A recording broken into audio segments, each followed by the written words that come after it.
Nick, I sure wish I were in Georgia with you right now.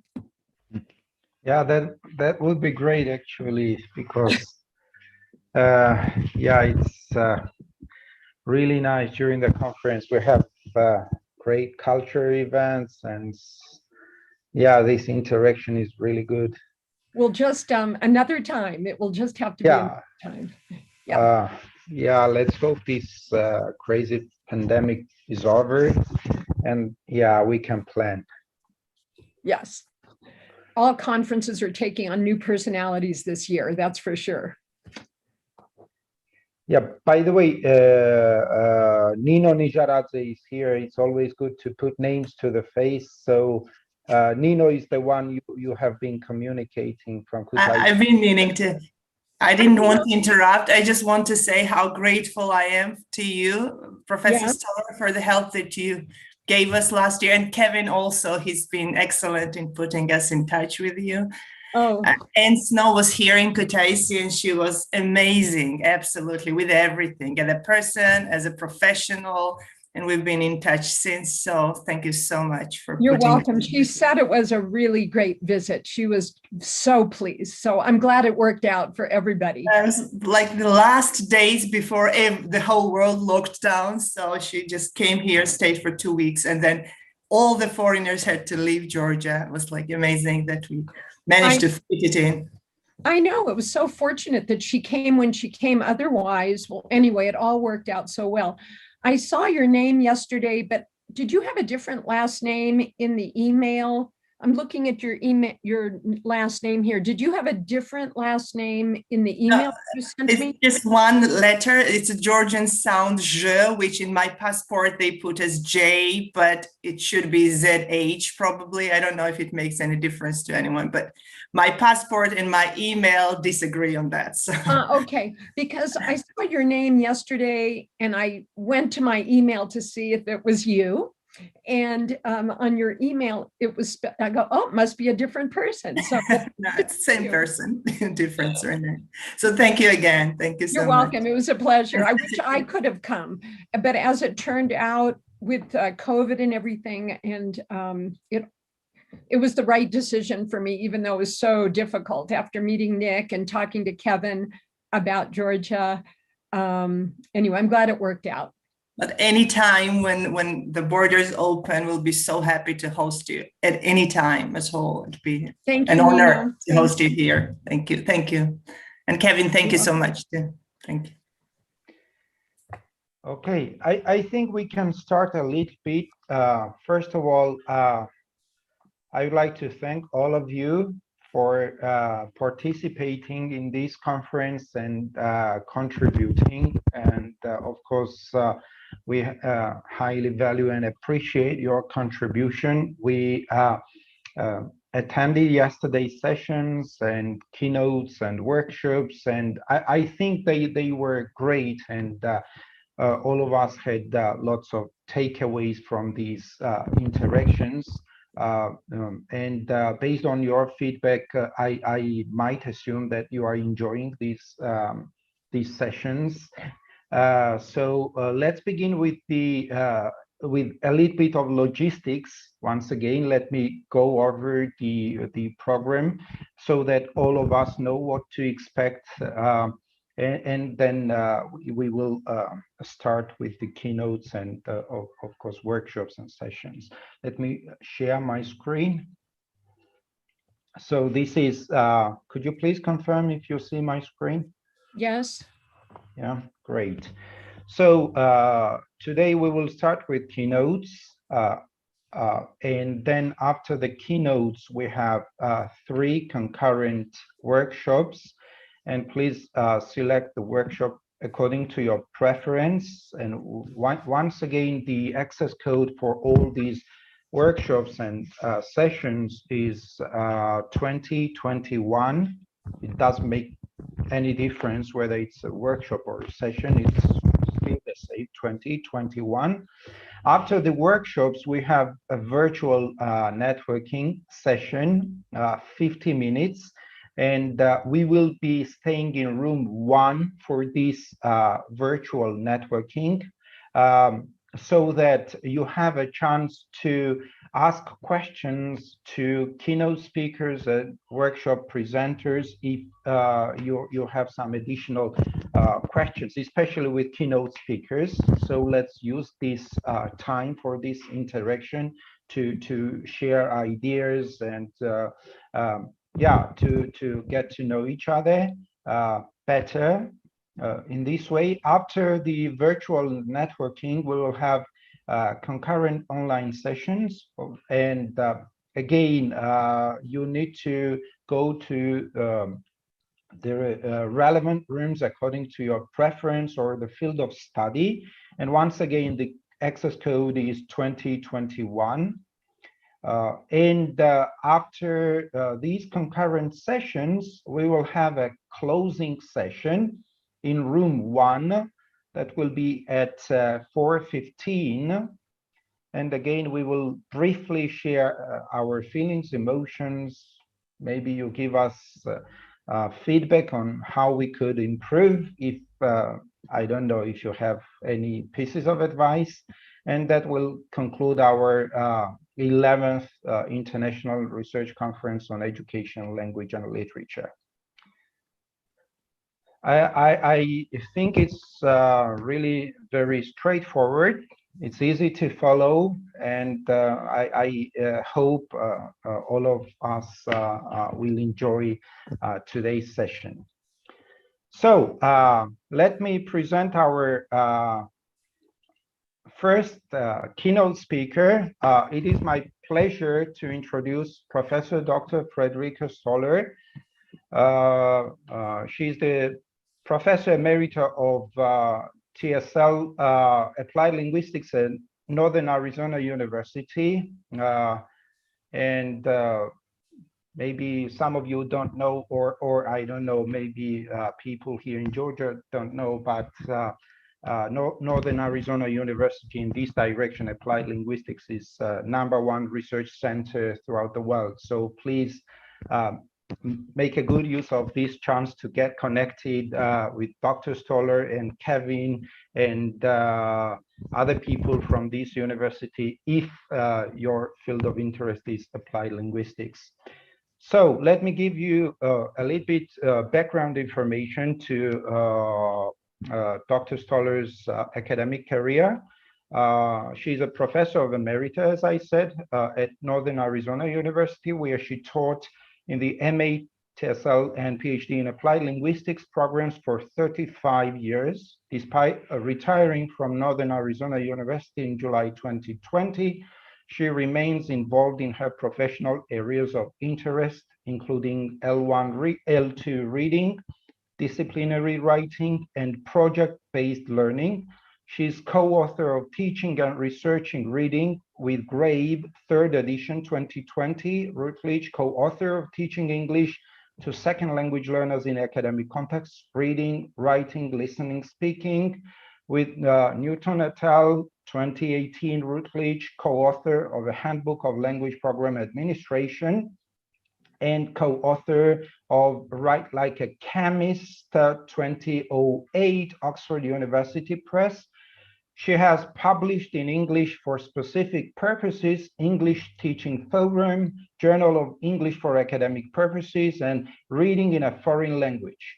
She was a Fulbright Scholar in Turkey, 2002-03, Timor-Leste. Did I say that correctly? I practiced yesterday. Yes, Timor-Leste, or East Timor in English, but yes. Thank you. And Vietnam, and has trained EFL teachers, teacher trainers, and language program administrators in 30 other countries.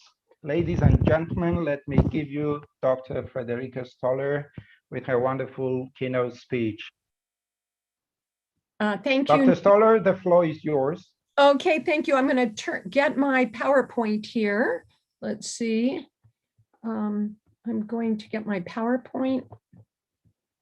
And I know you're recording. Let's see. Slideshow. This sure looks funny. Hold on. Well, Okay, good. Okay, Nick, thank you so much for the introduction. Thank you for the invitation.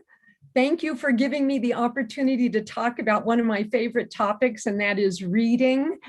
And I'd also like to thank you, maybe most of all, for allowing me to share good news with participants, because I'll tell you, during these COVID times, everyone appreciates some good news, right? So this is my plan. I have an ambitious agenda for today. I wish we had 15 weeks together, a whole semester, but we'll fit in as much as we can in the time that we have. I'm going to focus mainly on good news centered on principles of reading curriculum design and renewal. And I'm using L2 in the most generic sense, second language reading. I know that Georgia is a very multicultural and plurilingual society, so I'm using L2 in a generic sense. And then after going through these principles, which I think most of you will be able to adapt in small or large ways to meet your pupils and students' needs, then I'll end with some take-home messages, tell you about my 12-page handout that will be made available on the conference website. And then we will turn to Zoom chat, and if we sort of run out of time, I will be at that session, the networking session, to talk with any of you who would like to continue the conversation. Occasionally, you'll see this thinking teacher, and at that time, I'll ask you to think about your pupils, your students, your classrooms, your textbooks, your exams, so that you can best connect what I'm sharing with you with your particular teaching contexts. So I'll start with some personal good news. Well, I guess the best news is that I have the invitation to present at this conference, and I'm so flattered, and thank Nick for the invitation. I really wish I could be with you in Georgia, but because I can't, at least let me tell you where I am.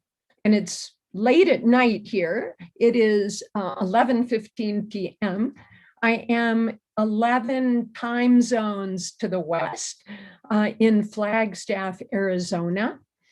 And Flagstaff, Arizona is a university town, and it sits at the base of what we consider to be very high peaks, highest in the state of Arizona.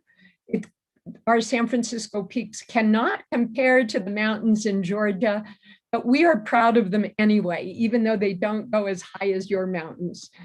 The university sits in the middle of town, and soon the rains are going to come and the sunflowers will come out in July and August, and we're close to the Grand Canyon National Park. So when the COVID pandemic is over and you can travel and I can travel, I hope to come to Georgia, but I invite you to come to Arizona. Please let me know. At the very end of the presentation, I'll give you my email again. I would love to share the area with you.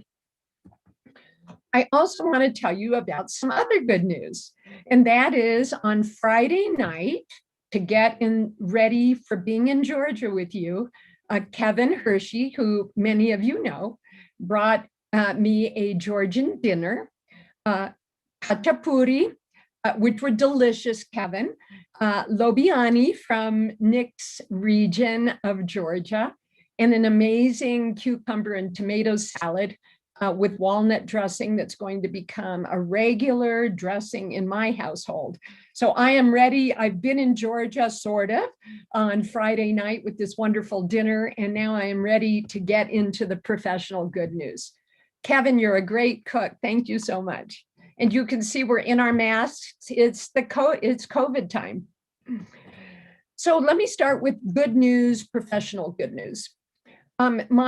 I'll start out with some underlying assumptions, and that is that the ability to read well in English is important for our pupils and for our students. It's not only important in our classes now, but well into their futures.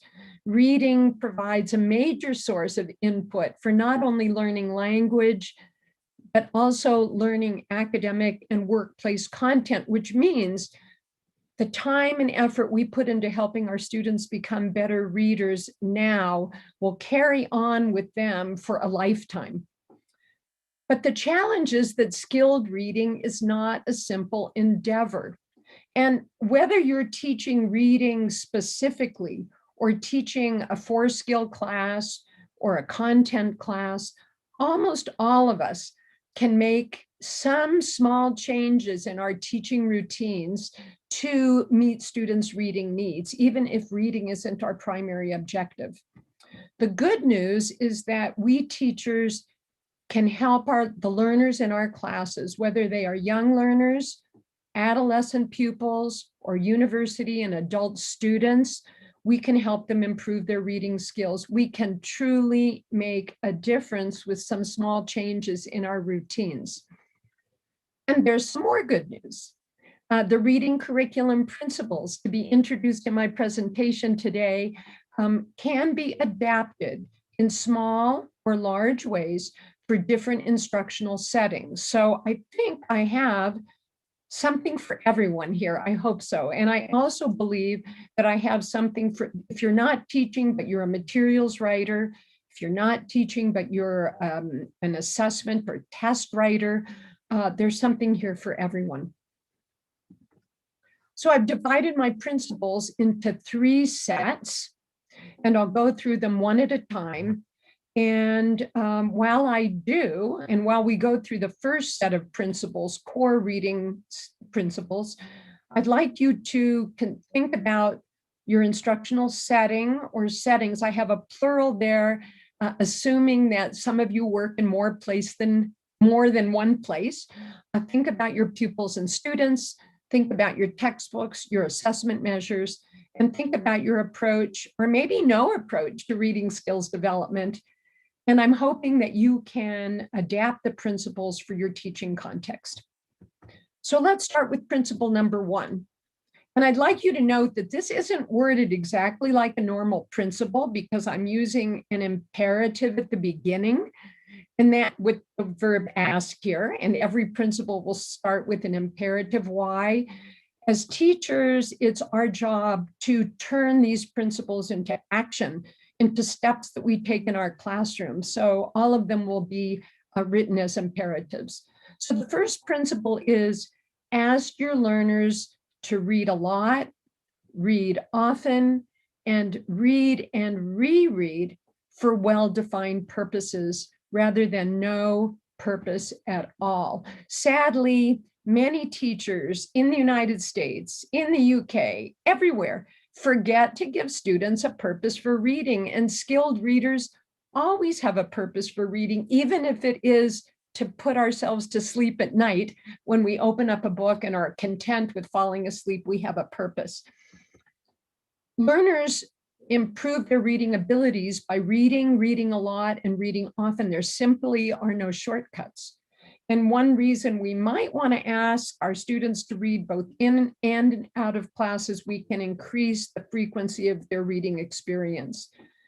And learners should always be asked to read for a well-defined purpose, which ultimately will determine how they read and why and how they reread. Consider these commonly worded instructions. Do they look familiar? What's wrong with them? For tomorrow, read pages 12 to 15. Reread chapter 7 for our next class meeting. Turn to page 27 and let's begin to read. If we were together and I asked you, do these look familiar? I imagine that you would be nodding your heads. But each one is missing a well-defined purpose for reading. The students, when we make assignments like this, are reading for us, rather because it's the teacher, we're the teacher, and we are asking them to do something. But it would be much better if they read for a purpose. These are some purposes for reading, not expressed as you would say them in your classes with your pupils or students. But we read, and you can sort of translate this in the language that your students will understand, but we read to achieve general comprehension, to identify main ideas, to search for details, to connect with other sources of information in your classes. This might be a YouTube, it might be a mini lecture that you gave, it might be a reading passage in another chapter, a previous chapter. We read to evaluate, we read to learn. Why not ask your students to read to have fun? And we often ask students to read to either write a summary or report orally. There also are purposes for rereading. When we tell our students, reread this for tomorrow, they rarely do, because what they think is, well, I've already read it, so I think I don't need to do that. I can do something else instead. But we can ask students to reread to confirm answers to post-reading comprehension questions. So for example, at the end of a reading unit, if you're going over comprehension questions and you see how many of you have A, who has B, who has C, tell them to say, where did you find that answer? You don't even have to use the word reread. Where did you find that answer? In which paragraph is that answer? And they will reread purposefully to be able to identify the location of the answer. We can ask students to reread to understand a challenging section of the text or a key concept. We can ask them to reread to compare and explore relationships among ideas, to determine your older students, to determine the author's stance, or to prepare for a follow-up activity. I looked at one of your textbooks called New Building Bridges, and the end of every unit has a project. Those of you who are using those textbooks in the primary grades could ask students to reread to get ready for their portfolios or their projects. So I'm going to quickly move on to the second principle. And that is something very few teachers do, but it's not hard to do. And that is to engage learners in discussions about how they achieve text comprehension. The word how is really important here. In most classes, learners engage in pre-reading discussions to build background knowledge and learn or review key vocabulary. They engage in post-reading discussions to review answers to comprehension questions or to summarize the text. But they don't engage in these types of discussions that will really help them become better readers. These are discussions about how learners understood the text. How did they achieve comprehension? Learners can discuss the text features that help them understand the text. You ask a simple question like, what characteristics of the text helped you understand it? And you can train them to pay attention to the title or the section headings or bolding or key vocabulary, often illustrations. And these discussions don't have to be long, but they're really a great consciousness raising exercise. As another example, learners can discuss the strategies they use to understand the text, initially with your guidance. And of course, hopefully at the end, they're using strategies independently. And some of the strategies skilled users use often is setting goals, previewing the text, predicting, creating a mental image. When I was reading about the mountains of Georgia to see how they compared with the mountains in Flagstaff, Arizona, I was creating mental images of these soaring mountains in Georgia covered with snow to help me understand the text that I was reading. You can encourage your students to do the same thing. Moving on, principle number 3. This won't be surprising to you, but we need to build learner motivation to read. And this becomes more and more important all the time because sadly, our students are reading less and less all the time. They're reading on their phones, but that's not quite the same as the reading they're doing for school. In the context of reading, motivated learners read more. They expend more effort. They might reread without you asking to do so, and they're more engaged. And as a result, engagement is key to learning in all learning contexts. Learners develop abilities required for skill reading, including automaticity, like automatically recognizing words without having to think about them. Fluency, which we'll talk about in a moment. Text structure awareness, which is making sense of the organization of the text to help you reach comprehension. And of course, when they have successful experiences, they have an improved self-concept of being a reader, which is, well, really important for students over the long term. There's a huge body of research on motivation.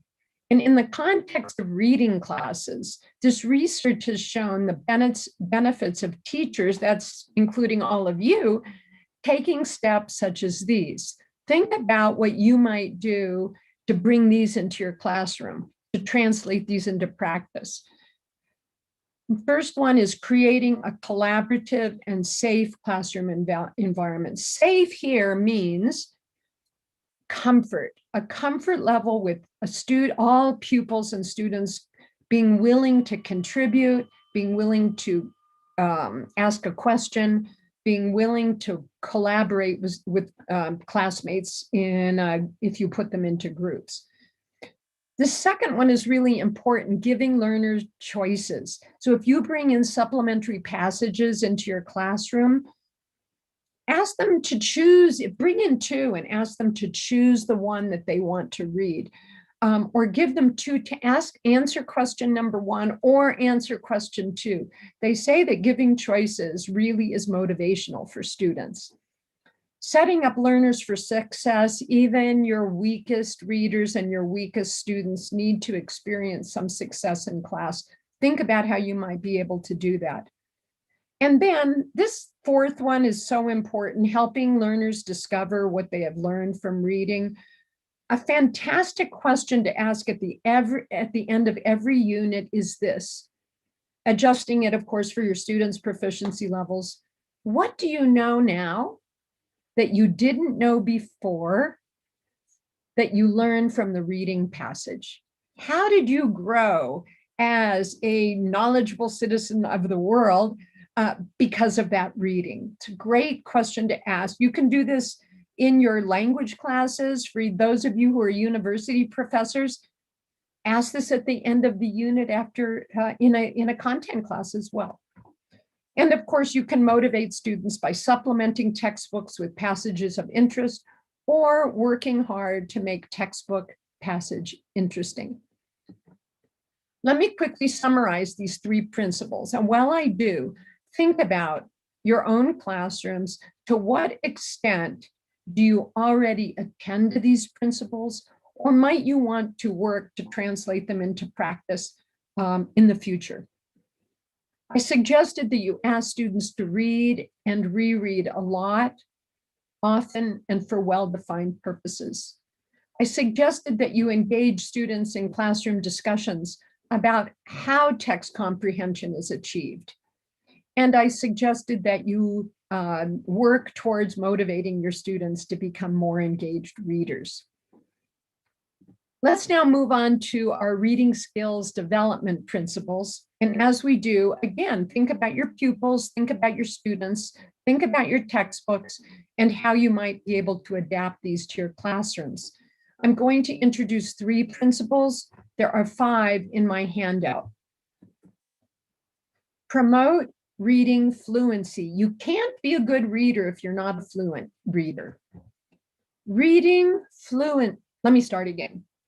Reading fluency at word and passage levels, by the way, this is how your students read, is central to efficient reading abilities. That was so hard to understand. And if your students read word by word, they aren't fluent, and it's almost impossible to comprehend a text if you aren't fluent. Reading fluency is interesting because it's both a contributor to and a product of comprehension. What that means is reading fluency helps you comprehend, and comprehension helps you become more fluent. It's really worth working on fluency.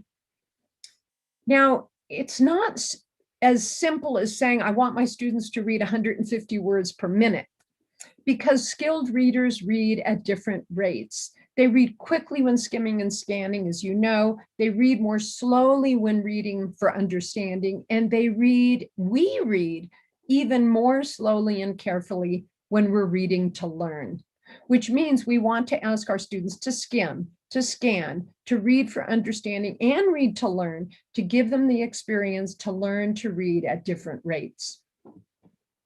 In my handout, I don't have time to go over all of these right now, but in my handout that will be made available to you by the conference organizers, I explain these different fluency activities that don't take much time. They're almost always fun, and I encourage you to try to incorporate them into your classroom.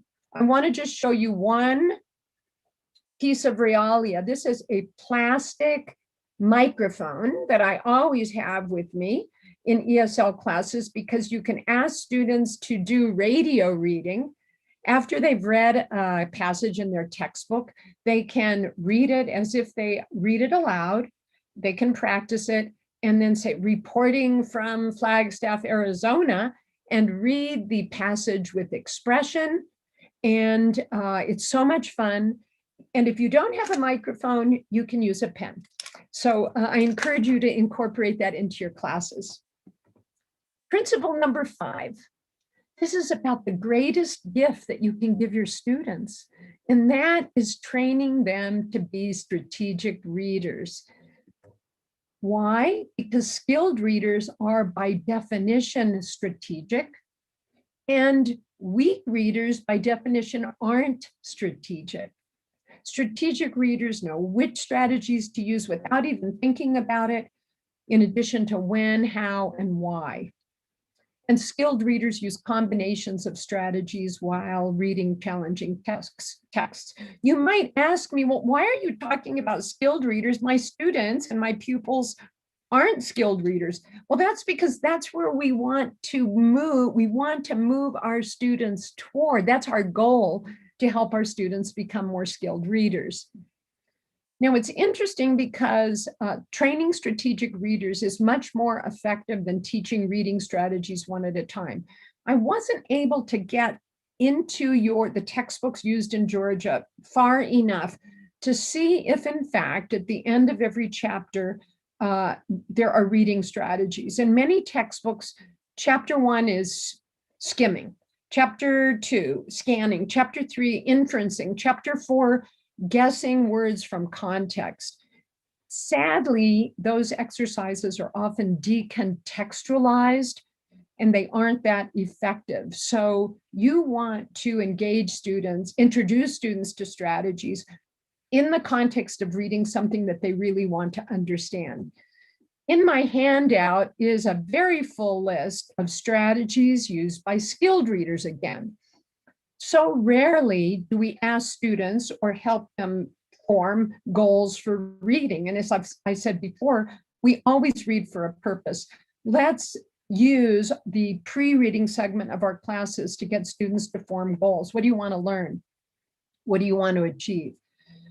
Good readers preview, and they pose questions, and they connect the text to their own background knowledge.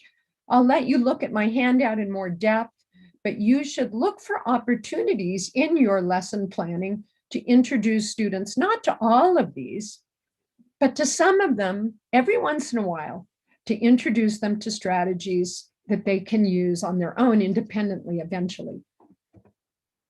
Principle number 6, raise students' text structure awareness. That is awareness of text organization. Why? Oh no, not why yet. These are some common text structures that good readers identify and use to their benefit. Sometimes these are called rhetorical structures. You might have learned about them in graduate school. Cause and effect, comparison contrast, narrative episodes, which I see in your young learner textbooks, process, problem, solution, time sequence. Good readers identify these and make use of them to comprehend. Now, in the real world, texts sometimes combine multiple text structures, and we need to keep our eyes open for them when we read our students' texts in preparation for our lesson planning. So let me just, before I introduce you to some teaching techniques, skilled readers recognize and make use of text, the organization of text information to understand a text, but they also make use of the signals that cue that organization, like in contrast, or therefore, or on the other hand. And L2 learners benefit from our commitment to raising their consciousness about this, and we can do it with geos or graphic organizers. Let me show you some common graphic organizers that you might be able to use in your classes. And for those of you who teach in universities, if you're assigning difficult text in journal articles, you can ask your students to use, your university students, to use discourse organizers to make sense of these complex texts as well. This isn't just for language learners. And in fact, many good readers map out text on their own without being asked to make sense of relationships. So here is a definition graphic organizer. In English, most texts, informational texts, introduce new concepts or ideas, and they provide either a definition or they provide an explanation. Your students and pupils can fill in a graphic organizer like this as a pre-reading activity. If they're reading something about telescopes, it might end up looking like this. And once students learn this frame, it makes it much easier for them to talk about the text that they're reading. This is a time sequence graphic organizer. Again, if your learners are reading about telescopes, they could map, and the text is in chronological order. You can ask them to map it out in a timeline. If the text has problems and solutions, you can ask your students to read the text the first time and then read it the second time and fill in this graphic organizer in their own words. And this leads to natural discussion, it leads to natural summaries and to projects. This is a simple grid for a description. If that same text on telescopes identifies different telescopes, locations, and key characteristics, have your students fill in a grid like this. It's not all that easy to do, but as they fill in these graphic organizers, it helps them comprehend the text that they're reading. And finally, comparison and contrast. If they're reading about telescopes and the text shares similarities and differences between two different types of telescopes, have your students and pupils fill in organizers like this. The simple act of filling in a geo or a graphic organizer will help them comprehend the text that they're reading. Let me summarize the 3 principles that I've just introduced to you. Reading fluency. Do you do anything in your classes to help students become more fluent? If you don't, look at my handout and try out some of those activities. They are fun and they don't take too much class time. Have you helped your students to become strategic readers? Rather than teaching strategies one at a time, are you helping them become strategic readers? And finally, do you devote any time to text structure awareness, even with your young learners who are reading fictional narratives about someone their age? You can have them use their text structure awareness to understand those texts. Let me turn to my last 2 principles, 2 of 5. The other 3 are in my handout. And again, think about your classrooms, your students, your textbooks, your exams, and think about ways that you might adapt these.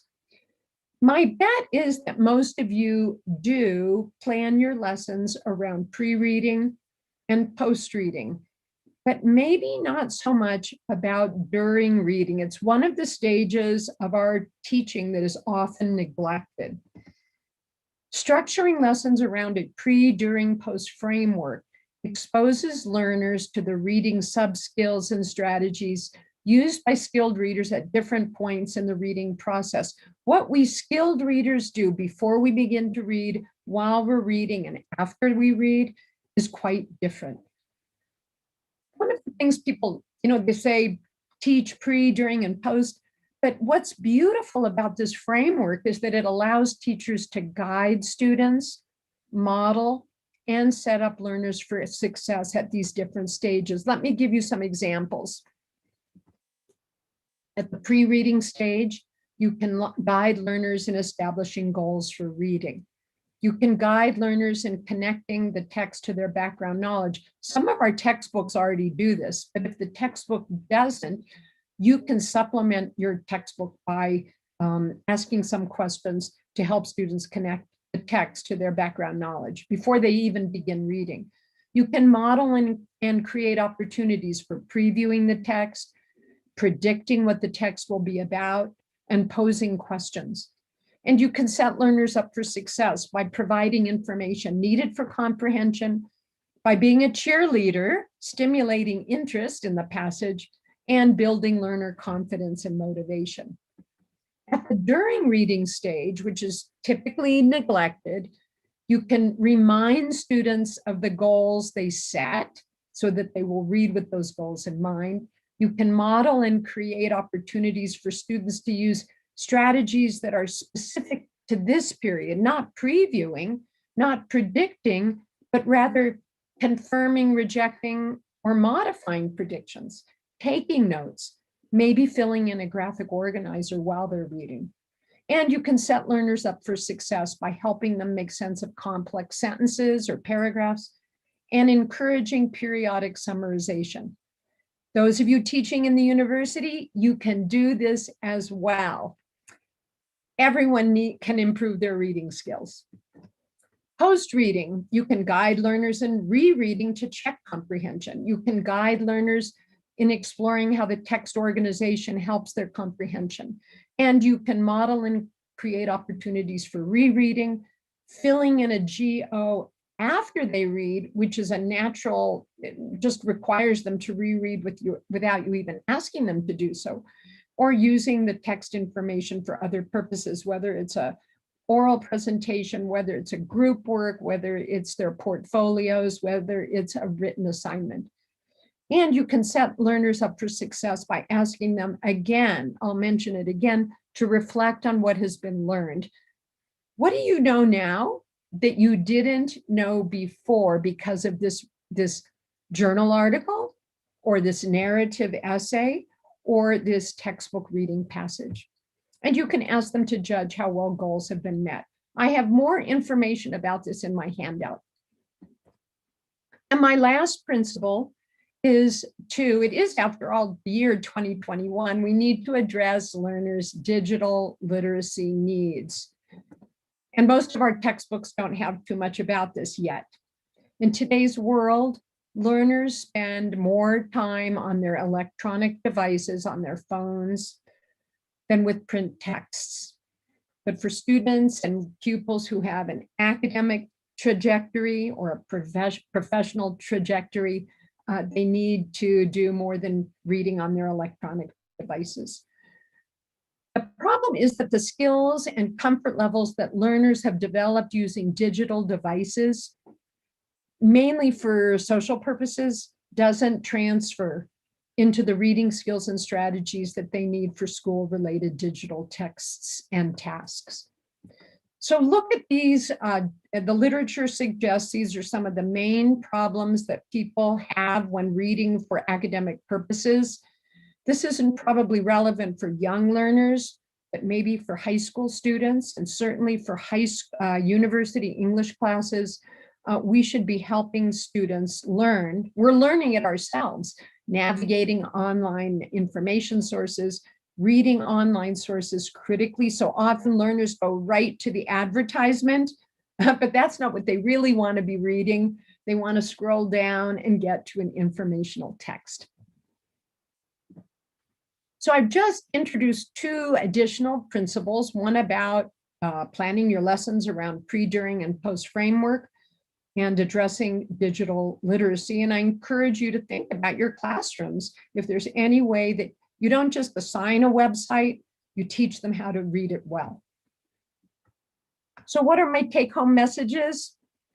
Number one, I believe that all of you, whether you teach young learners, adolescent learners, adult learners, whether you're a materials writer or a test writer, you can truly make a difference in your learners' reading skill development, even with small modifications in your teaching routines. If you translate one of these principles into practice, you will be giving a gift to your students. The principles I believe introduced today and the ones in my handout that I didn't cover today serve as good springboards for modifying your teaching routines. And I wish you good luck. And I sure hope you email me and tell me about your piloting of these ideas and let me know how they work. Okay, let me tell you about my handout resources. They'll be posted on the website of the conference. You're going to find it's 12 pages. It's long. It's like a reading assignment, really. I'm going to give you some homework. You'll find a fuller set of principles accompanied by select references. If you're an MA student, if you're a doctoral student, there's readings there for you. And if you're a practicing teacher, there are readings there for you as well. And some of you do both, working on advanced degrees and teaching at the same time. There's a description of reading fluency activities. There is a list of common reading strategies. There's a fuller sampling of teacher roles and activities at pre, during, and post stages. And there's a full set, not a full set, a bigger set of graphic organizers that you might be able to use in your classrooms. I am also happy to serve as a resource for you. And so please jot down my email. It's also on my handout. Jot down my email and feel free to send me questions, email me in the coming months, just by tell me where I met you virtually, me in Flagstaff, you in Georgia, and I'm happy to communicate with you. So Nick, what's our time frame now? I see that I'm at maybe I don't know if we have time for a Zoom chat. What do you think? Should I just invite people to email me and see me a little later during the networking session? Yes, yes. I think that would be the most relevant option and mode of communication. We would not be limited, and I think people will ask you the questions if we may, because I know it's too late in Flagstaff, but if you could stay with us for this virtual session, we would appreciate that. I will, and I'll go make myself a cup of coffee, because what time is it now? It is 10 of midnight. So yes, I think I'll make myself a cup of coffee and I'll be with you at the networking session. Thank you so much. Sorry, just a second. Could you give the references to your publications on these issues, because they seem to be very interesting? Well, some of my publications are listed on the handout. At the very top of the handout, I've listed my reading related publications, not all of them, some of them. If those aren't sufficient, email me and I'm happy to send you more information. If you're interested, for example, in my work in chemistry, which is like a totally different part of my personality, just let me know and I'm happy to send you more references. Okay, thank you. Any other quick questions? So I think I will turn the floor over to Nick so that you can introduce the next speaker. Yes. And for those of you who would like to communicate with me later, I'll check in during the networking session with a coffee in hand. Thank you so much. You're welcome. Okay, so thank you once again to Dr. Stoller for this interesting keynote and thought-provoking approaches. And once again, let me reiterate that we'll have a virtual session and Dr. Stoller will be with us, and you will have a chance to ask questions to her. Now it's my pleasure to present our next keynote speaker, Professor Dr. Igerin Chilebekova. She's Vice President of Canadian Association of Instructional Designers University Canada West, Canada. And let me give you a little bit of background information to her professional career. She's a lifelong learner and currently pursues her second PhD in educational technology and learning design at Simon Fraser University in Canada. Her research is focused on universal design for learning in online professional development. She works as a full-time faculty member of University Canada West in British Columbia, where she previously held positions of the manager of online learning and the founding director of the Center for Educational Technology and Teaching Excellence. She also serves as the vice president for Canadian Association of Instructional Designers. Prior to shifting her career and moving to Canada, Dr. Sheila Beckover was the first vice rector of the Atirau State University, the founding director of the Center for International and Regional Studies at Gumilov Eurasian National University in Astana, as well as an associate professor at this university for 11 years. She was a visiting scholar at the Davis Center for Russian and Eurasian Studies at Harvard University in 2013 and 2014, the Institute for Peace Research and Security Policy at Hamburg University in 2015, fellow at School of Advanced International Studies at Johns Hopkins University. Dr. Chilebekova is also an internationally certified trainer and facilitator with a portfolio of 28 successful blended trainings, workshops, and online courses, 8 innovative projects and programs. She is an author and editor of numerous policy papers and 4 books. She is an alumna of the Online Teaching and Learning Strategies for Higher Education program at Harvard University 2018 and holder of Award of Achievement in Intercultural Communication from University of British Columbia 2018. It's a really impressive career pathway, I would say, and it's my pleasure to give floor to Dr. Sheila Beckover, who will give her interesting keynote speech. Dr. Sheila Beckover, the floor is yours. Thank you for joining us. Kama Joba Sakartvelo, and hello everybody who actually joined us today. I'm so happy and thank you very much, Nicholas, for such a generous introduction. I was not expecting that you will be reading all of that, so I'm really humbled, so thank you so much. Let me right away share my screen so we don't lose much time. I know it should be overwhelming because all of you are joining like what, 10, 11 in the morning. It's Sunday for you, right? And the weather should be wonderful, but we're all here. So I really do appreciate that. I am joining you from beautiful Toronto. It's almost 12 at night. So midnight actually. And I should start before Cinderella turns back. So definitely excited to be here and thank you. So let me share my screen. However, I just experienced this just this morning. I had another talk for overseas because I'm using this a bit heavy platform for presentation.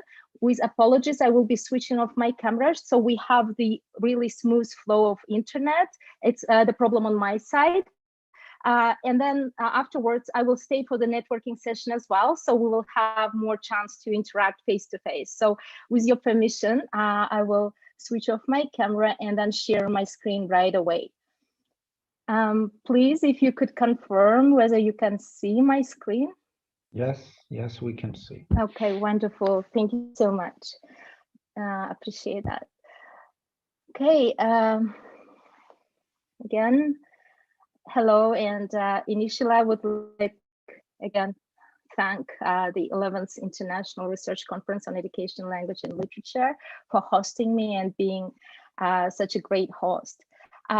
No need to overcome. I didn't know there will be introductions, so just happy to be here. probably one thing I will add that I'm proud mom of 2 wonderful teens and grateful mom so far. Okay, let us see what's our plan for this session today. We will revisit faculty development for online teaching in particular. Also explore the role of instructional design and technology in this context. More looking into why instructional design and technology. Then I will share some of the ways for integrating international design and technology components into faculty development, whether there will be more interest. And because we have such a short period of time, usually I do it like a full-time 3 hours workshop, but I will try to keep it short today. So far, we know that the global pandemic had forced all higher education institutions, all universities worldwide to shift to remote teaching to ensure that educational processes continue, right, during these unprecedented times of crisis.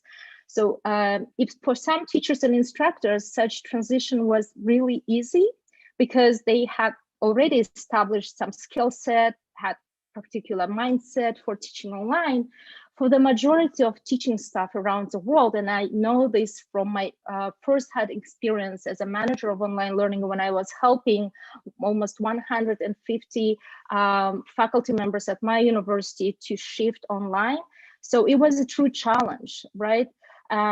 Because it requires so many new skills, instruction, facilitation, digital tools, and even design. And this is what I will be focusing today, because in some cases, even for well-experienced teachers and instructors with more than 20 years of teaching experience, relearning their craft would be a must by completely revisiting what they knew about teaching and learning, or about their approaches, especially in the frames of new technologies, new developments, with new standards or frameworks for digital capability. So therefore, efficient faculty development strategies and training became even more necessary for organizations than ever before. So as I said, my lessons in this field have been retrieved from my first-hand experience in delivering online faculty development training to support and guide faculty.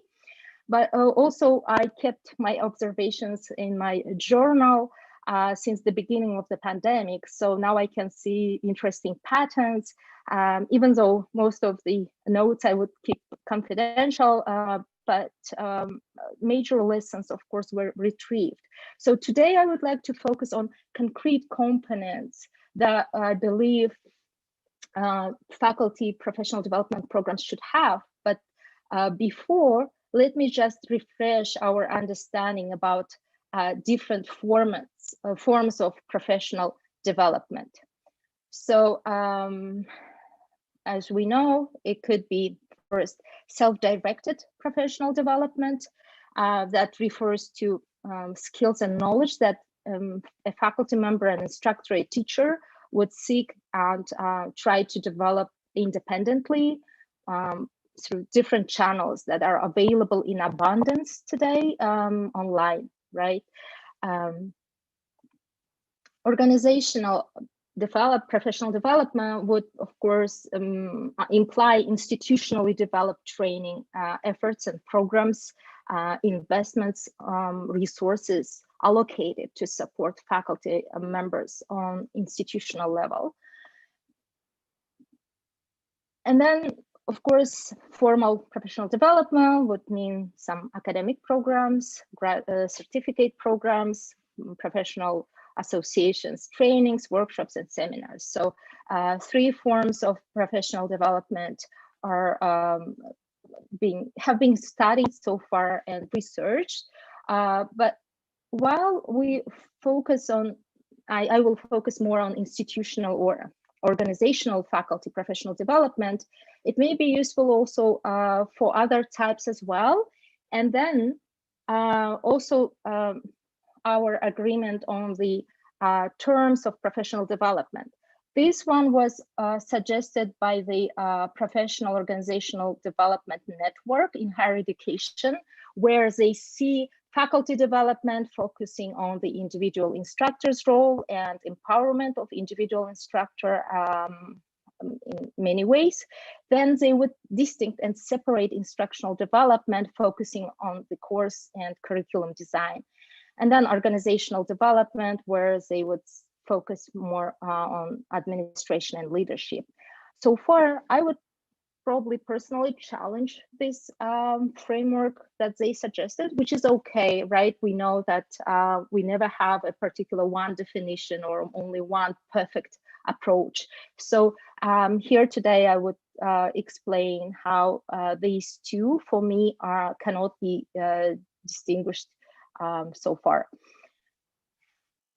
Then, of course, here's the immediate statement to release that not all institutions or organizations are eager to invest into professional development, and not all faculty members are interested in using faculty professional development opportunities. So far, there are many factors that can influence the adoption of professional development. So at institutional level, factors like money in the first place, time and policy, they can impact the way universities and departments utilize professional development. Even though in history, in research, we know that institutions have implemented a range of professional development offerings to support faculty in online programs. I know one of the researchers identified 25 types of professional development available to online faculty, including self-teaching, peer mentoring, collaborative course design, and synchronous online training. But not all of these options are used equally by institutions. And actually, they mainly stay limited, majority of them limited to a website with some resources and some probably videos on YouTube, and maybe some form of tech support, right? At individual level so far, support from colleagues and personal schedules, personal priorities, they impact how faculty make use of professional development. And despite the variation in online trainings, there are very few online instructors like those who would be exploring the ways of how to actually utilize and benefit from available professional development opportunities. And of course, faculty developers face a considerable number of challenges when rolling out faculty development programs focused on teaching and teaching online. And it was, of course, for the pandemic. And the real push has increased, like came afterwards, right? And this is what we have observed actually, again, it's my personal observations, some survey with my colleagues, job losses due to some old-fashioned, let's say, faculty members, instructors who really resisted, even when everybody were invited to shift online to this emergency remote teaching. This is what we call not full-scale online teaching, obviously, at that stage. Last year in March, I remember particularly, and again, as I said, I recalled some of the challenges when I was reading my journal, how slow adaptation went with well experienced, but still very hesitant and very inconfident approach among faculty members. And of course, that led to some kind of revisiting of the HR policies in some institutions. I know a couple of my colleagues abroad in some other countries were also challenged by this, whether they would just adapt to this new environment and try to learn as quick as possible, or just leave their jobs. universities, institutions, they were also unprepared, of course. I mean, except those who have been already introducing and practicing actually online teaching, offering online or blended programs. So in many cases, lack of staff, technical staff, instructional designers staff, and strategies on how to deal with this emergency shift and what to do. And all revisiting those professional development programs that they already had, and they were mainly adjusted to the physical delivery, like face-to-face delivery. There was this need, an urgent need to relearn, right? And of course, it would go beyond just switching on our monitors, sitting in front of the computer, and just delivering the same content as it would be in the physical classroom. Unfortunately, and which is quite natural with the time pressure last year, that majority of faculty members were just doing that. They rushed to learn how to use Zoom or Microsoft Teams maybe, and then some learning management systems, uploading their PDFs, thousands and tons of PDFs there, readings, and then just delivering synchronous lectures online. And I know extreme cases when some professors would be sitting for 4 hours straight with online delivery, just lecturing, right? No interaction, no any online engagement. So those all kind of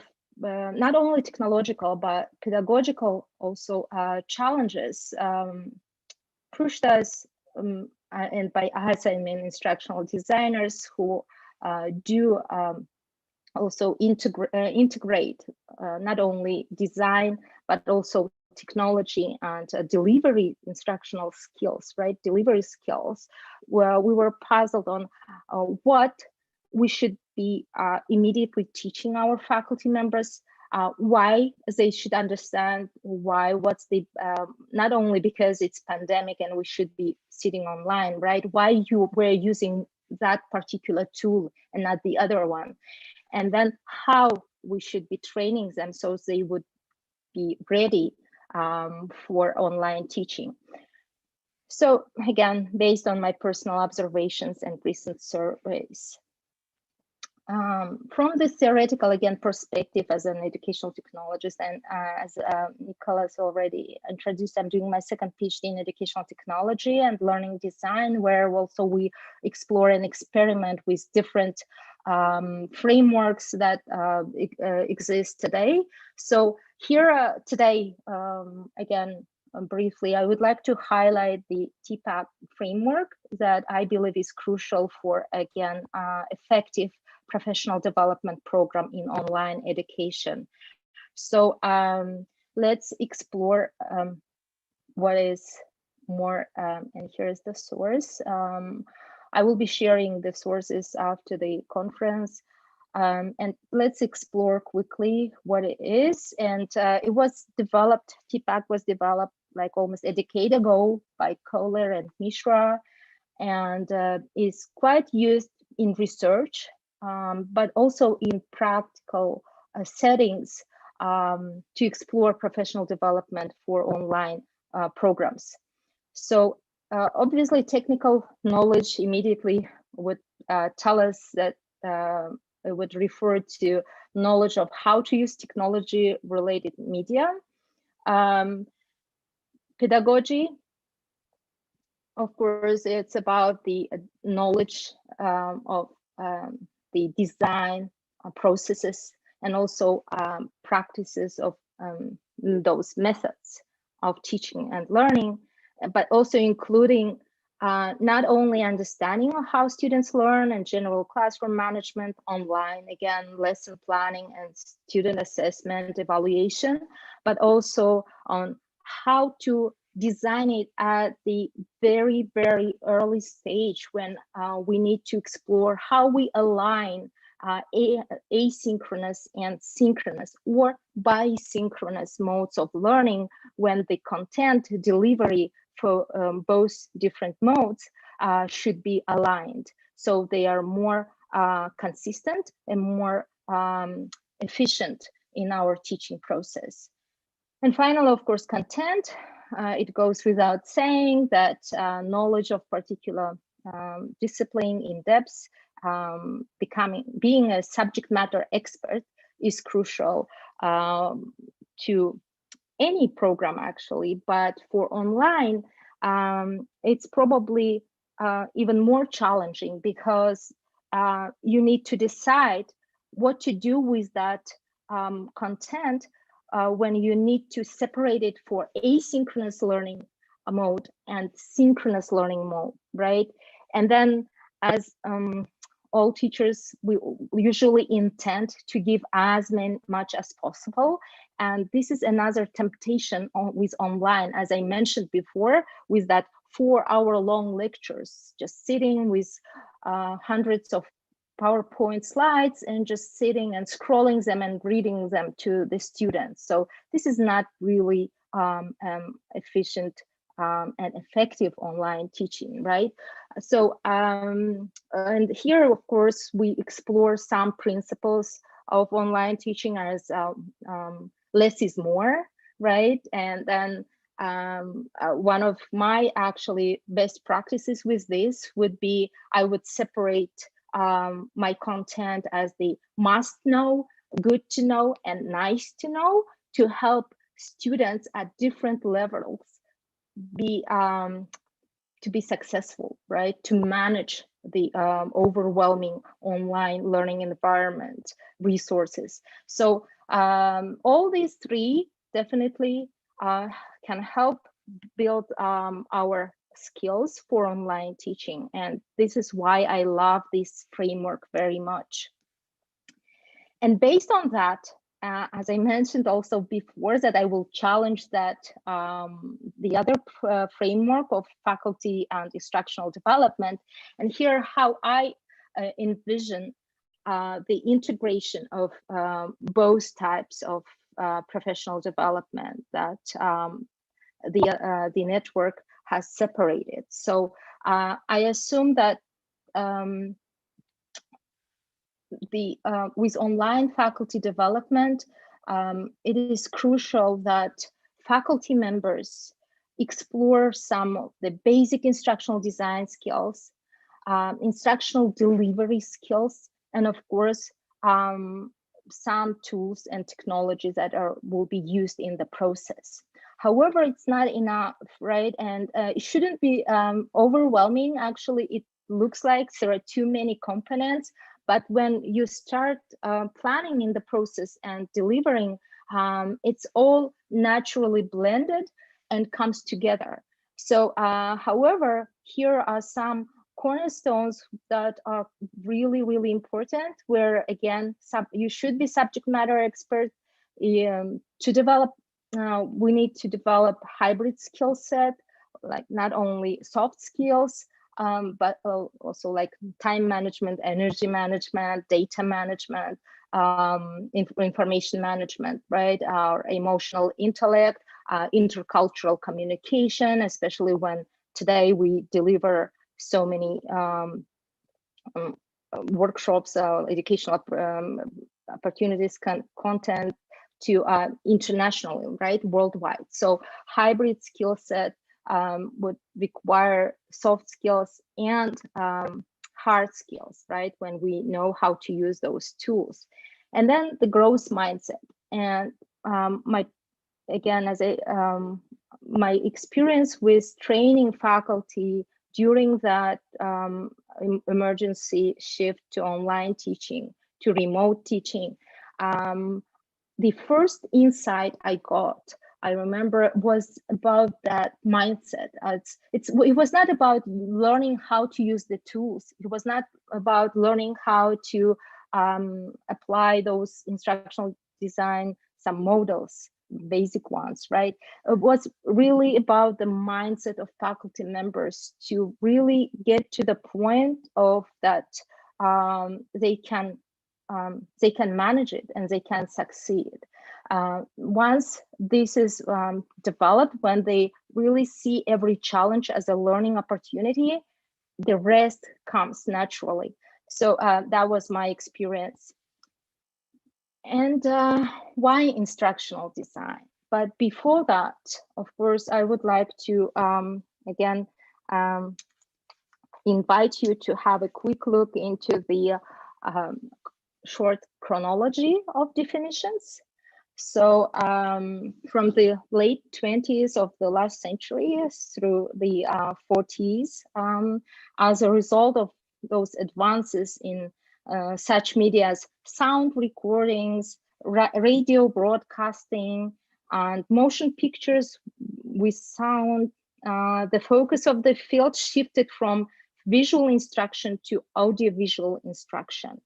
And the definition then developed for what we call today instructional design and technology probably would be related to instructional design media, where we see the application of different visual aids and also audiovisual aids at later stage to our instructional process.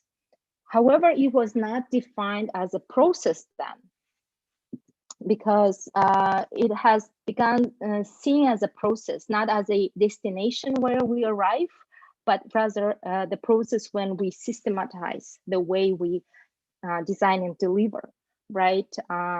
So 60s and 70s was predominantly the focus on revisiting and discussing instructional technology in a different way. So rather than equating it with media, like it's not equal to instructional media, but it's rather a process again. It should be viewed as a way of looking at instructional problems we have and examining feasible solutions to those problems. So this was another definition that has been developed at that time. Instructional technology in 90s, when we already gradually had started having internet, later it has been revisited again by many authoritative places. So one of them was Association for Educational Communications and Technology, and I'm the member of that. If you are not, and if you are interested in the field, I strongly encourage you to become the member of that association. They have so many good resources in educational technology overall. So they come up, there were several definitions that came up then and in the beginning of 2000s. However, the one that I usually use and I like to use is this one that you see. It was developed by a team of professors of instructional design, as I already indicated the source there, Reiser and Dempsey, where they actually have challenged is how to define educational technology and distinct them between and why we should and how we should do that, right? So what I like about this definition is that it encompasses, like it covers so many aspects that it's not only about designing a course or a curriculum, and it's not only about delivering, and it's not only about using technology, but it's all together, which comes also to the management of the processes and resources that we use.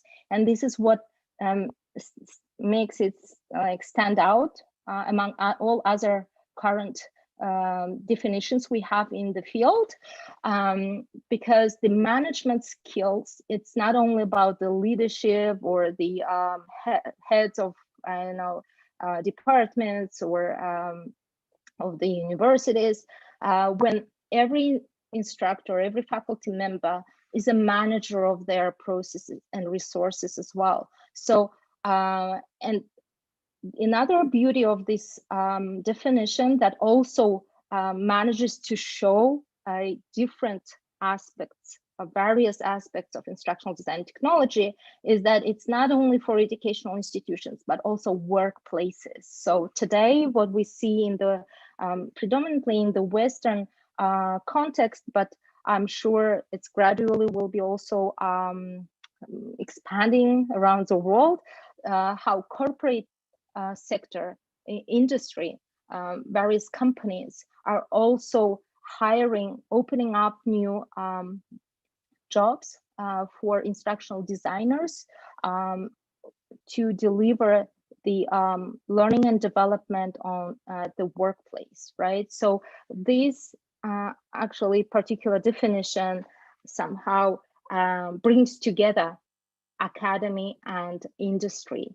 So this is another beauty, especially when we today we discuss many different strategies for university development, like triple helix or the public partnership programs where university industry programs, right? So I believe that here also instructional designers may play a crucial role in connecting those two different spheres. Okay, and actually by that I started explaining why instructional design and technology, and why it should be a part of professional development programs.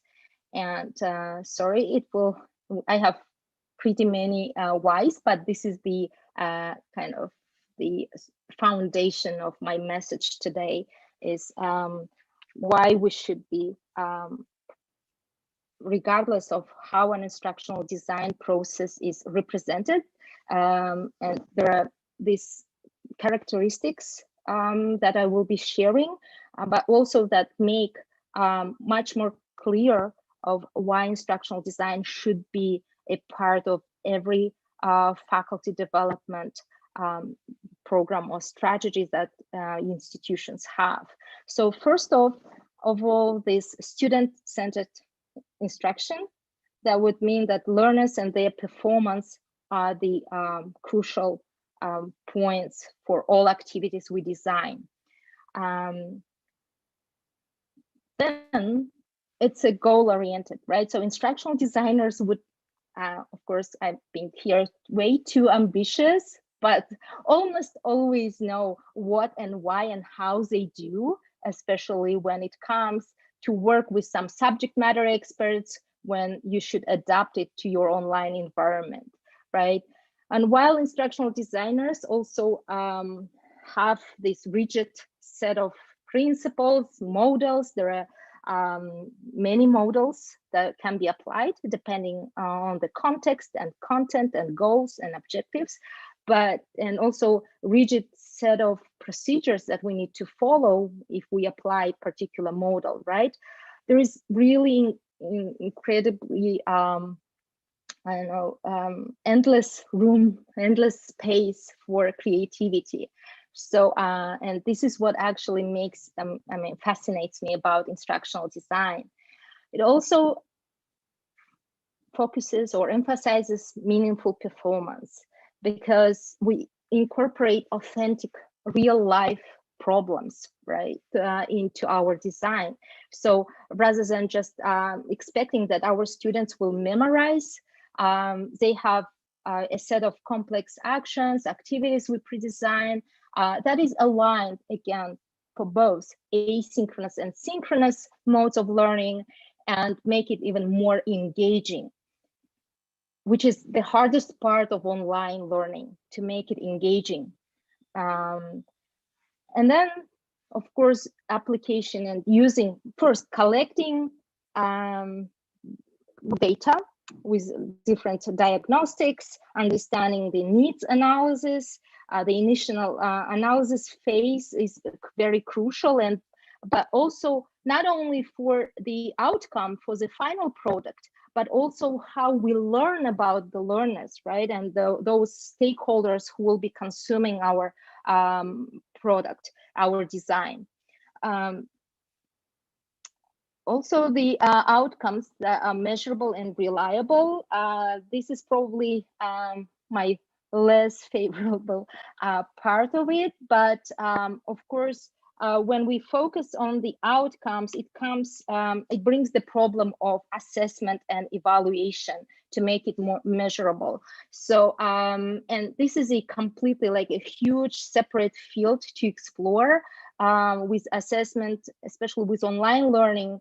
I believe more focused on alternative ways of assessment are emerging, right? I mean, it's becoming more and more crucial to develop and apply alternative, new ways, innovative ways of assessment. We're using the 21st century technology, but still today in universities, we do almost the late 19th, the early 20th century midterm final exam in a way of multiple choices, is writing just essay, which in the real workplace, once they're employed, our graduates will not be like writing too many essays, right? So therefore, when we assess learning and apply different approaches to assessment evaluation with online learning, it brings, thanks to technology, it gives more and more opportunities. And even though as a single person, like alone, I can be managing and delivering an instructional design project at the very basic level, for some faculty will be fine. Usually we work as a team, right? It's not only about like having 3 or 4 instructional designers. We work with subject matter experts. We work also with sometimes sponsors, managers of our clients. If you are doing a also private customized training, or faculty members, some other technical staff, so who are involved in the process. And it's a great opportunity to build this collaboration at workplace that makes it more enjoyable, again, from my experience. Also, this is my favorite, again, as I said, with so many my personal friends who were really challenged by potential job loss, and they were exploring opportunities to get extra income by teaching remotely for several schools at the same time, and having this huge competition. I believe that instructional design not only equips and helps faculty members to be more confident with online teaching, with their own materials, with their own course materials that would be unique, their intellectual product, but also to become, to have that extra income working on like external projects, to do some freelancing job, and also have new opportunities for a career path, for alternative career paths, not only as academics and teachers, but also as instructional designers. And as I mentioned previously, not only for educational institutions, but also for corporate sector, for industry, also for some individuals who want to design their own online courses and want to learn how to deliver them, right? So I like the way instructional design skills really empowers educators to become edupreneurs, entrepreneurs in education. And of course, those competitive skills that it helps us build.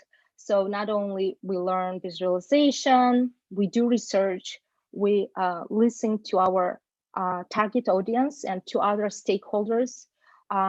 It's completely sometimes coincides some skills with the project management skills, obviously.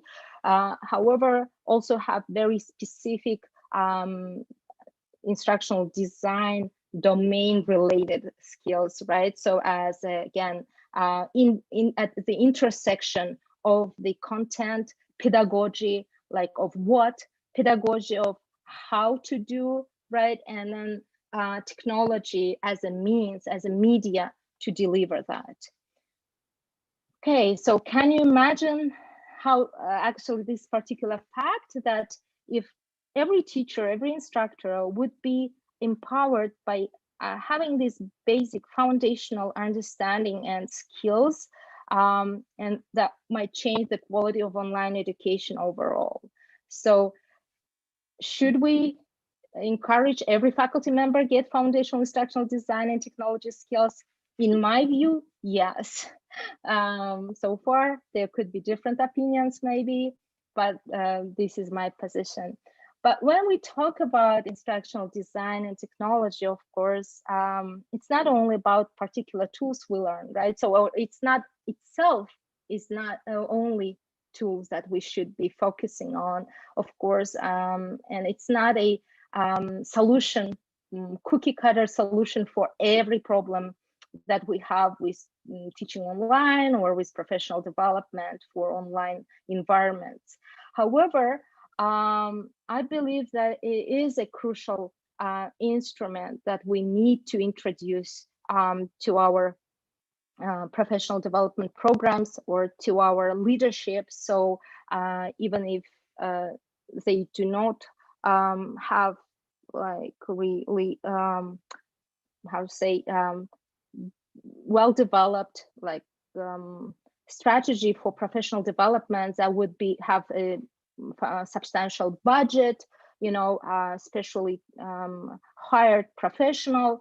So even with the fragmented, right, small pieces of professional development training sessions, I think this goal of training and educating our faculty for instructional design skills and technology skills is possible, right? And here, of course, I do not imply that, oh, every faculty should be a professional instructional designer. Of course not. They might not be, I mean, excited about it at all, right?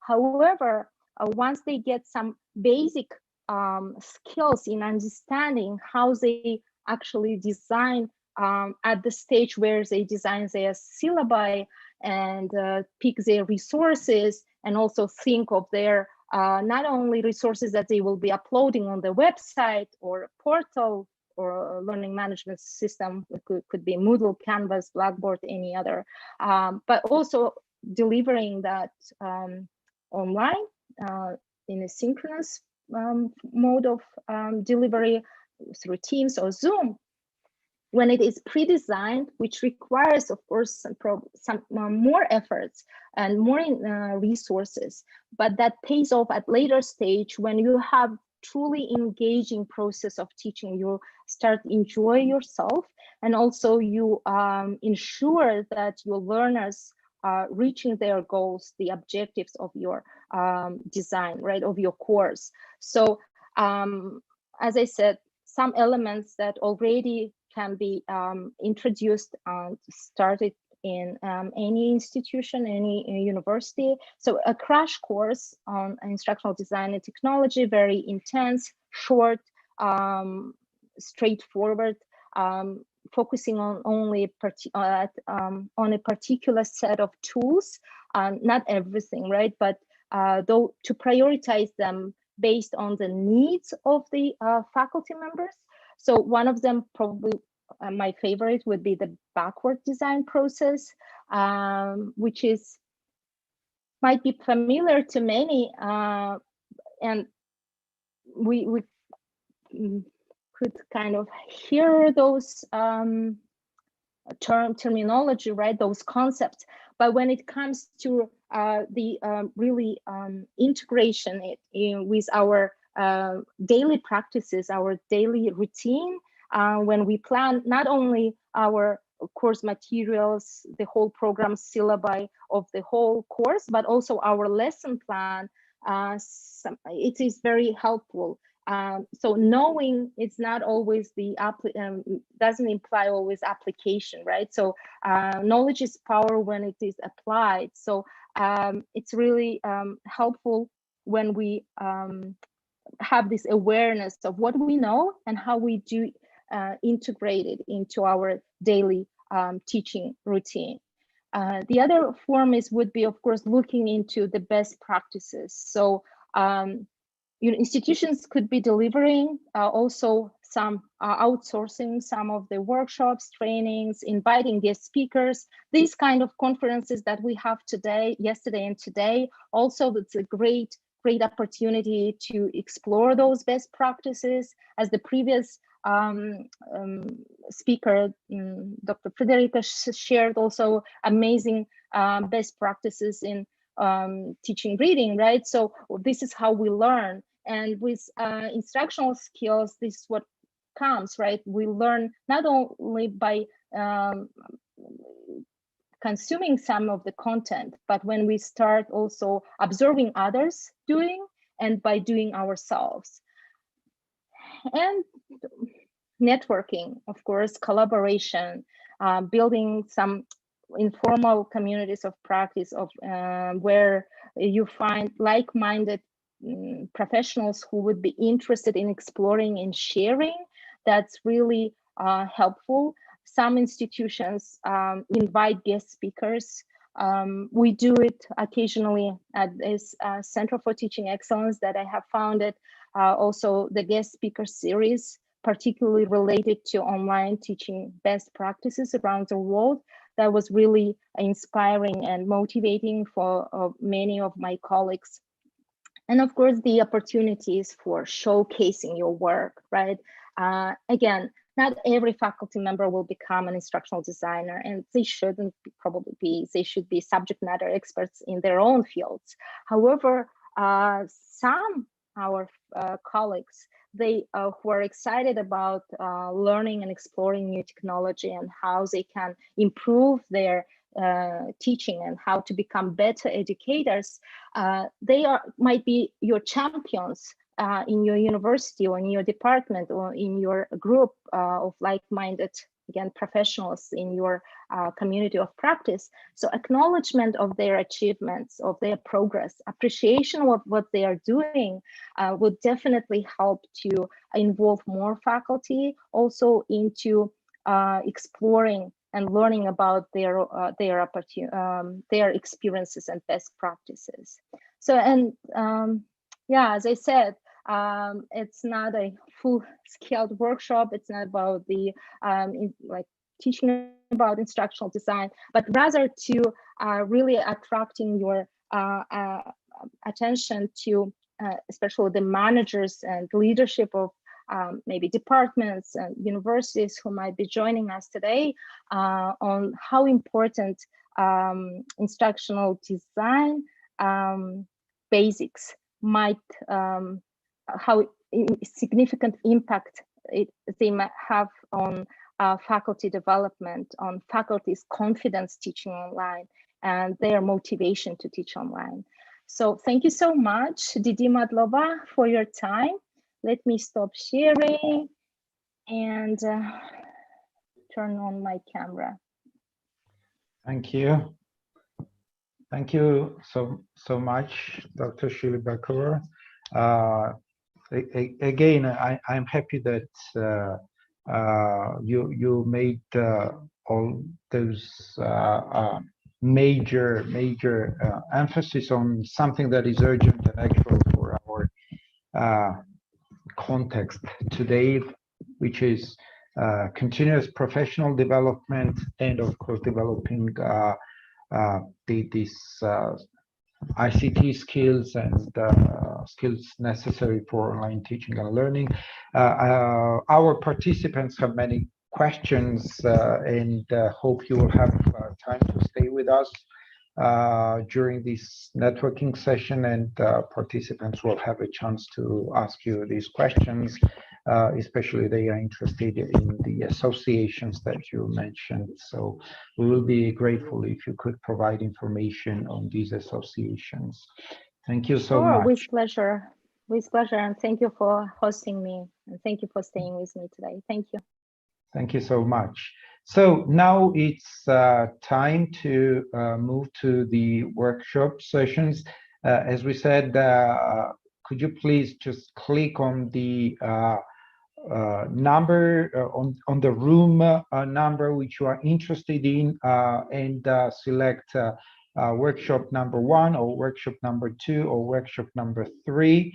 The ones interested in workshop number 1, which is Garrett Larson's workshop, please stay in this room, and other people will move to room 2 and room 3. And after these workshop sessions, could I please kindly ask you, all of us should return to room number 1, and we will have virtual networking. And I think Professor Natela Dogonadze would eagerly coordinate this session, so that she's really experienced in these issues. And I think Dr. Stoller and Professor Dogonadze, these are two key figures for our conference today. So they will share their vast experience with us, and of course we also have something to share. So thank you. Let's go to workshops, and then let's come back to this room number 1. Nick Bey, could you please be in room 1, and I will go to room 2, and Ms. Eka will go to room 3. Okay. Mm-hmm. Okay, no problems. Okay, yeah, sorry if they need any technical help. Okay, thank you.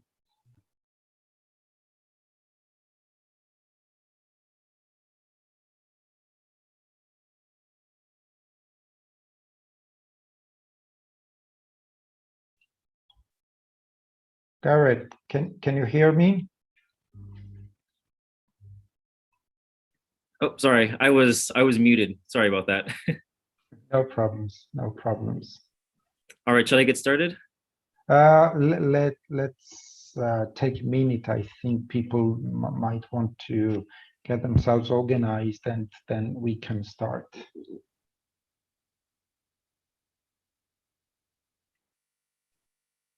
Okay, once again, we have wonderful workshops in all 3 rooms. This particular one will cover the topic integrating the 4 skill areas in language learning and instructional routine. Room number 2 will actually cover the topic perfect primary practitioners. And room number 3 will cover the perceptions of accented English, promoting awareness of speaker variation and social justice in the ELT classroom. Okay, so please, you can choose among these topics. And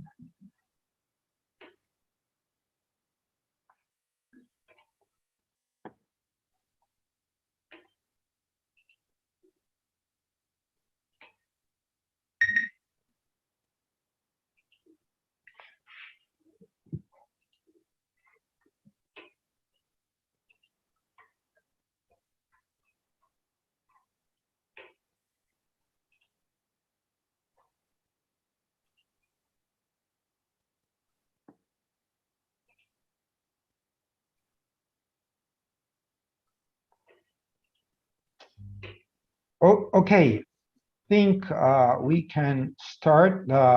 Dear participants, it is my pleasure to present Dr. Garrett Larson. He's currently an English language teacher and invited academic lecturer at International Black Sea University with over 8 years of teaching experience. Dr. Larson holds a PhD in applied linguistics from Northern Arizona University. His research interests include curriculum and assessment design, research methods, L2 speaking, and learner corpora. Dr. Larson, the floor is yours. Thank you. All right, thank you for the introduction. So welcome to my workshop, integrating the 4 skill areas in language learning and instructional routine. So the learning targets for this workshop. So at the end of this workshop, I hope you will know what talk, read, talk, write is. So this is kind of the framework I'm using for this instructional routine. and also how to create a weekly routine using this method. And throughout the most of the remaining slides, I will abbreviate talk, read, talk, write with TRTW. Okay, so first of all, what is talk, read, talk, write? So this is an instructional model that was developed by Nancy Motley. And she has a great book on this, which I have the citation for that on the handout that I included. And just to show you what that looks like in case you don't have it, can everyone see the handout right now? Yes. Okay, so this is the handout, and this is included in the, I guess, depository where all these are. So originally I planned on having us develop our own strategies for each one of these steps, but because of time, I might skip over that part. But just so you know, this is here for you to add in your own strategies that you can use in your classrooms. And down here at the bottom is the citation for the book if you care to look that up. Okay, so the goals for talk, read, talk, write. So one thing that I love about this model is that you can really tailor it to any type of class in terms of length. So there's 4 steps: talk 1, read, talk 2, and write. And you can really tailor this to one lesson in a day. So if you have, say, a 2-hour lesson, you could include all 4 of these steps in that 2-hour period, or you can stretch them out and have each one of these steps covered in an individual day. So it's really flexible in terms of the time you can spend on each one of these steps. So for talk 1, the goal here is to engage students with content, the content concept, and set a purpose for the next step, which is the reading part. And then during the read part, they read an academic text to develop content understanding. Talk 2, they process the text and prepare for the writing part. And then in the writing part, they communicate content understanding. So this works really well for English for academic purposes courses. So this works well for advanced learners who are going to university in an English medium context, and where we can really hone in on academic concepts that they may encounter. So the benefits of this model is it gives students a chance to self-assess, deepen their understanding of the content area, and also to share their thinking. Okay, so an overview of talk 1. So the goal here is to have an open-ended conversation related to lesson objectives. And talk 1 should accomplish the following goals. It should attract students' attention, tap prior knowledge that they have, activate the line of thinking students will need to accomplish the reading task, provide necessary pre-exposure to concepts addressed in the reading, and set the purpose for the reading. So students will benefit from a structured conversation, and this is one method that you can use to accomplish the goals in talk 1. This is one that I like to use. It's QSSA, so question or prompt, signal, stem, share, and assess. So the prompt or question is where the teacher asks an open-ended question using questions like how and why. And once the teacher asks this question, students think about how they might answer this question.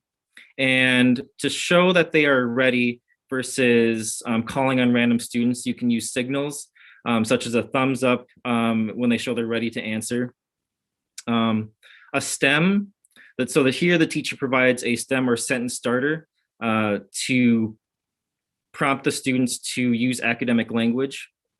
So that might be if you're doing a lesson on business or like a business something, you might say, this business model includes, and then a blank space for students to fill in.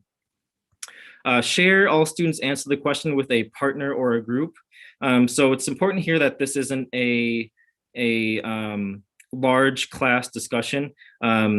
Students often feel more comfortable speaking with a partner at first or in a small group. And then once the full class comes back together, there is an assessment component.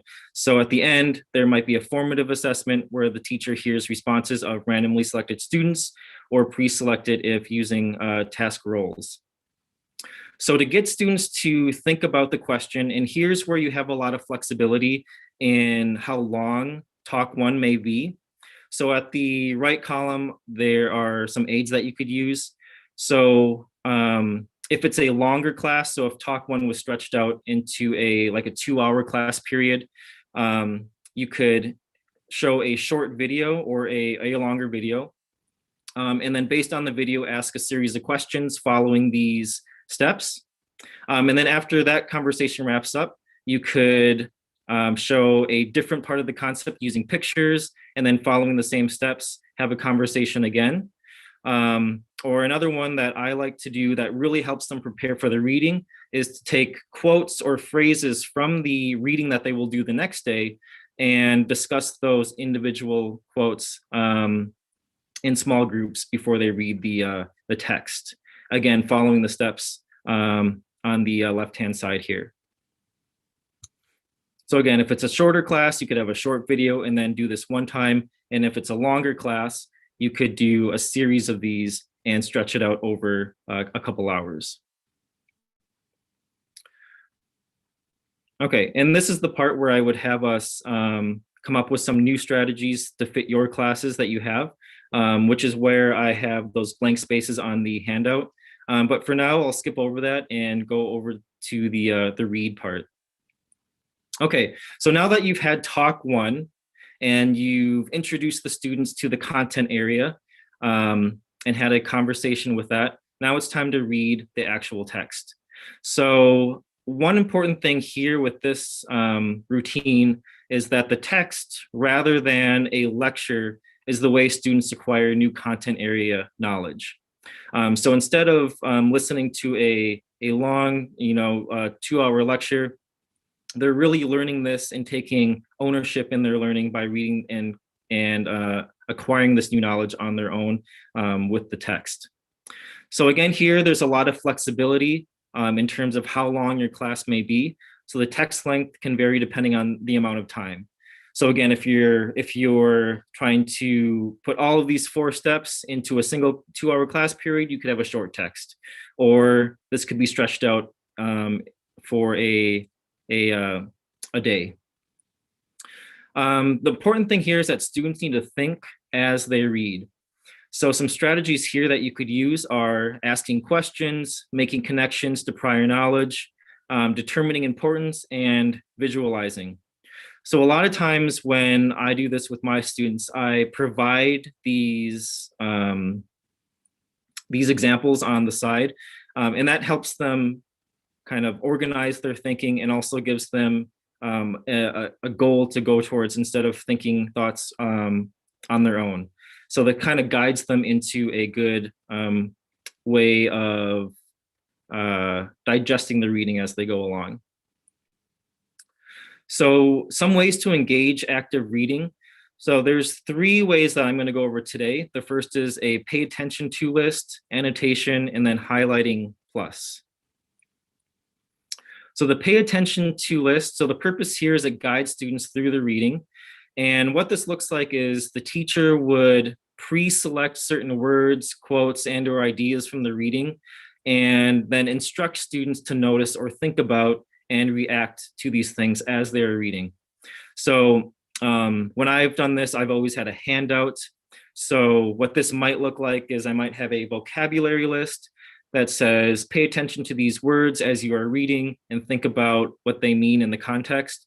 Or I might have quotes that they should signal in on and think about them and react and decide how they fit into the content area. So that is a pay attention to list. And again, you can see there's a lot of flexibility here in terms of how long you want this to be. The next one is annotations. And the purpose here is to keep student engagement. And there's many different types of notes to do. So you could ask students to paraphrase, question, inference, connect, or comment. And here, again, lots of flexibility. The teacher could provide a range of expectations they want from students. So one thing that I've done is when I've given students a text, I'll instruct them to ask at least 3 questions as they're reading the text. So when they read, they'll have to think of 3 questions they have about the content that they're reading. So if it's something about, say, chemistry, they might see some unfamiliar terms or some new concepts, and they'll ask themselves, what does this mean? Or how does this fit into the wider scope? So here they're engaging with the text and kind of recognizing their own gaps in their knowledge and confusions that they may have. And this can also tie into the next strategy, which is highlighting plus. So here the purpose is to engage student accountability in their reading. So here, as the name suggests, students highlight important words, phrases, or ideas from the reading. But the important thing that you want students to do here is have the expectations that they must explain their reason for highlighting the various things in the reading. So they can't just passively highlight, because one thing that I've definitely done when reading is just highlighting too much and not really thinking about why I'm highlighting it. So here, you definitely want to prompt students that after they're done reading, there will be a post-reading discussion where they have to explain their reasoning of why they highlighted certain parts of the text. And this is where that guides us into talk number 2.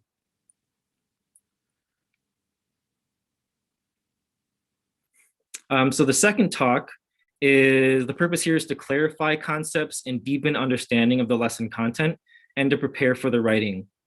So here students gain and develop new ideas from their peers that can help improve their written response by using the things that they did during the read part. And here I suggest that teachers provide the writing prompt so students have an end goal in mind. So again, during talk number 2, we're using all of these, or whichever strategy you choose to use, we're using the things that students do during this read part to help guide the discussion in talk number 2. So 2 approaches that I will cover today is a teacher-centered conversation and a a teacher-created conversation or a student-created conversation. And again, here, if it's a longer class, you could have both of these types of conversations in the same class, or if it's a shorter class period, choose one or the other. So the teacher-created one is one called Envelope Please, and the students created one is the check-in conversation. So Envelope Please, so this is where the teacher creates questions and then places them into an envelope. So if you have different groups in the classroom, they can draw questions randomly from the envelope for the group to discuss. But the questions should be well thought out. So some things to ask you or ask yourself when you're creating these questions or prompts. Number 1, does the question connect the current text to the essential understanding of the unit? So the question should require students to revisit the text, to look back on their reading and their annotations to move that conversation forward. Another question to ask is, does the question leave room for multiple perspectives, ideas, and negotiation of meanings? So the question should require students to think for themselves as well as navigate the thoughts of others.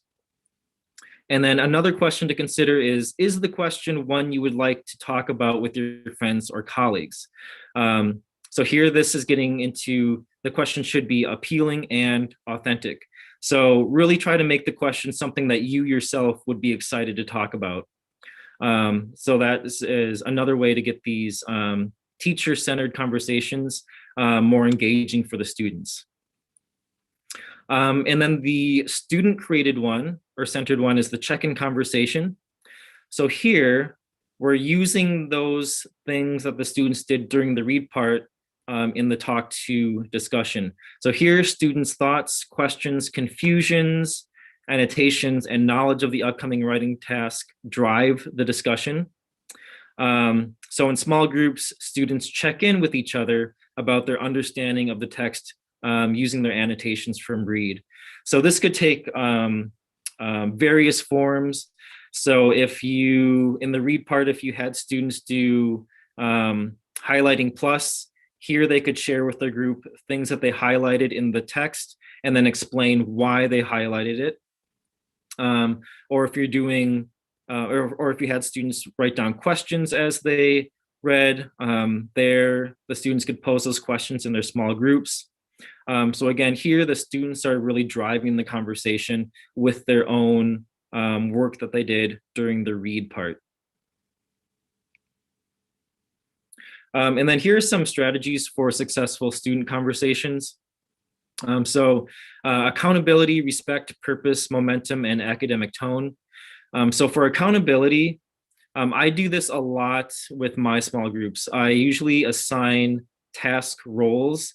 So each student in the group has something that they are responsible for.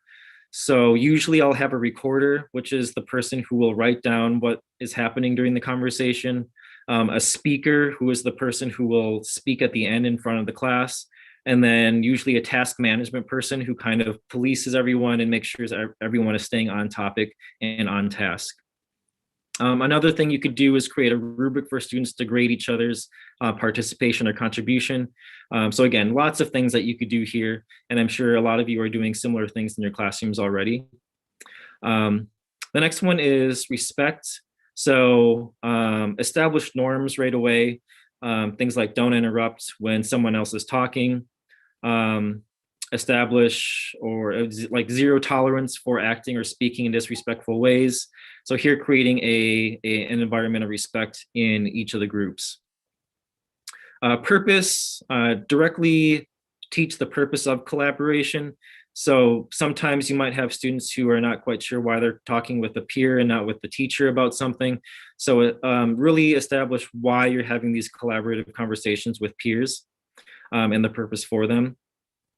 Momentum, here you could provide sentence stems or questions that will help students if they get stuck.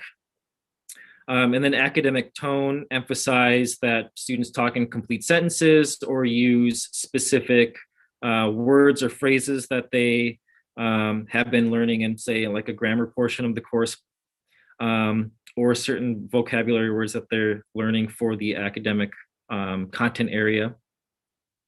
So these are various strategies that you can use to have successful student conversations. Okay, and then this moves us into the last part, which is write. So here the purpose of write is for students to communicate their understanding of the content. And it's important that the students generate their own thoughts and write to make a compelling argument or to explain the topic fully, and also to write in complete thoughts and sentences. And there's two types of writing that you could do here. Again, there's more that you could do in your own classes, but a clear explanation of the content area or make a claim with evidence. So ways that you can improve student writing. So always give students a clear purpose and audience that they're writing to. Discuss good and bad writing samples. So whenever I have especially a writing assignment that is worth a lot of their grade, I'll always go through good and bad examples. And usually I'll make these up on my own, but sometimes I have used anonymous student writing as well. But here, something that they can see and know that this is a good example and something that I should work towards, and then also noticing what is wrong in a bad writing sample as well. Also, you could provide anchor charts to help students when they're writing. So an anchor chart could be something as simple as this. So just kind of small reminders to get students to write more academically. So instead of using like slang and abbreviations, use as much academic vocabulary as possible. And instead of using pronouns like I, we, you, it, use the specific name of the person, place, or thing. So just gentle reminders to make their writing more academic. Another thing that I've used that I think is really helpful are graphic organizers as they're writing. And a graphic organizer, which I'm sure a lot